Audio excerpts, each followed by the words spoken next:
Prosperity Mindset Part 2. And with great power gave the apostles witness of the resurrection of the Lord Jesus, and great grace was upon them all.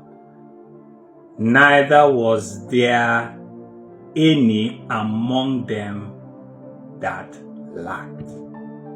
For as many as were possessors of lands or houses sold them and brought the prices of the things that were sold and laid them down at the apostles' feet, and distribution was made unto every man according as he had need. Wow, what a wonderful thing that the early apostles did. You can find that in Acts chapter 4 from verse 33 to 35.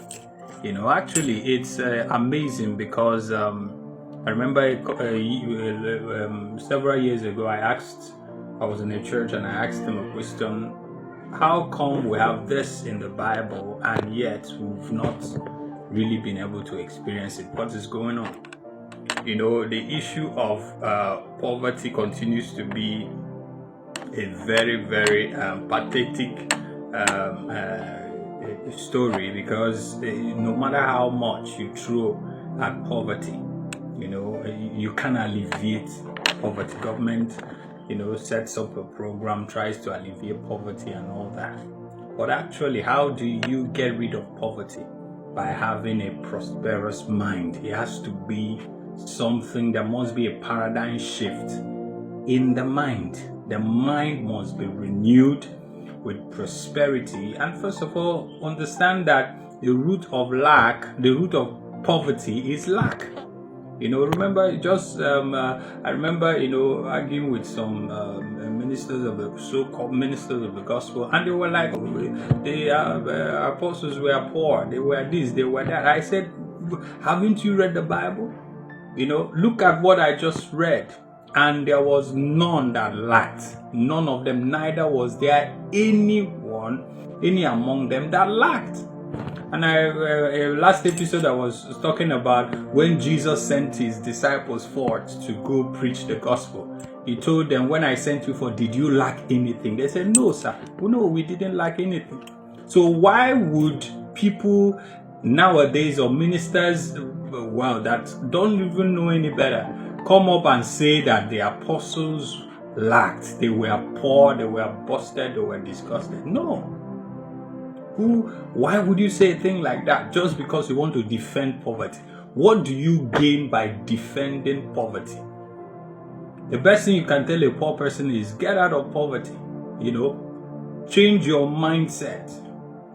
God does not want you to remain perpetually in poverty, because that is not his will. That is not his original plan.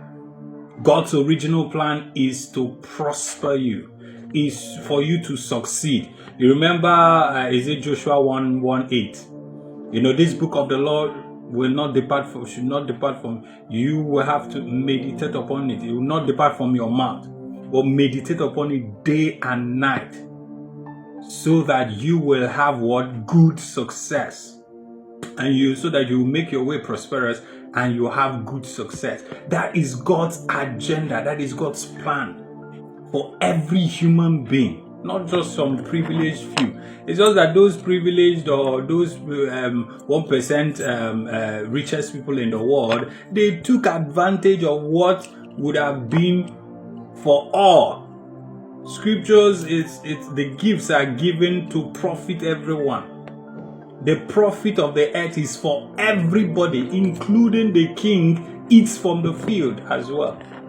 So there are scriptures littered all over the place, all over the Bible, telling you that God is most concerned about your economy. He has taken physiological responsibility. He has taken responsibility of our physiological needs. He is our provider. That is why God is called Jehovah Jireh, the Lord, the God that provides. He provides our need. If he provides our needs, why should we be in lack? Lack of anything is not of God. These people never lacked, not in health, not in resources, not even in human power. No.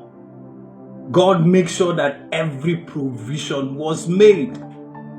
So let's continue to renew our mind with the prosperity scriptures.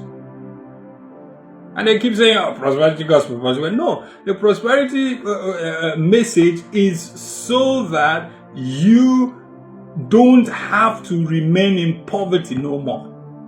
So that you don't remain in lack anymore. That's why you have to prosper. The prayer that John Beloved prayed for his congregation said, I wish above all things that you may prosper and be in health, even as your soul prospers. So as you are making giant strides in your soul, as you are growing in grace, as you are growing in your spirit, at the same time, let your body keep well. Sickness is not God's intention for you and I. We are not meant to be sick at all. It's just that, because of the fall, a whole lot of things came out of it. And today we have to, by faith, keep having that positive mind, keep possessing what God originally intended for us to have. And that is to have spiritual well-being, to have our mental faculties, everything working together for good, everything working for our good. That's what it is. And so we have to change this mindset. Who told you that the disciples were broke? They were poor, busted, and disgusted. No, the scripture said here in Acts chapter 4, verse 34, neither was there anyone among them that lacked. There was no lack among them. Why? Because where the presence of the Lord is, there is fullness of joy. So I can be, and then you go to Psalms, the book of Psalms, Psalm 112, verse 1 to 3. You see where he says that the man that fears the Lord, his seed will not just dwell in the land, his seed will be productive. His seeds, wealth and riches will be in his house. So there is nothing wrong with wealth, there is nothing wrong with riches. And then the other day somebody was saying, when you are you trying to tell us to live in luxury and all that? It's not. Having your basic needs met is not luxury. It's basic. It's basic. Not to be in lack is not luxury. It's basic. I remember those days somebody bought a fridge and said, oh, that's he or she is living a fridge, just a fridge. And then you look at it and say, oh, that's luxurious. You have a car and you are driving one car, 2 cars. It's not luxury. It's a basic necessity. It's a necessity. You need a car to take you from point A to point B. Except you don't want it. Then that's your choice. But don't say that when somebody has stuff, when somebody, people can, you want to run out of, away from sickness. What about poverty? What about lack? And when we talk about poverty, it cuts across every other thing, not just physical cash, not just having, like having money. No, that is not what I'm talking about. It's beyond physical cash. It's beyond that. So, I'll see you on the next episode. Remember, we're on this journey, the prosperity mindset, because we just have to, enough. We need to say to poverty, enough is enough. And then you don't solve the poverty problem by throwing money at it. No, you solve it by changing how we think.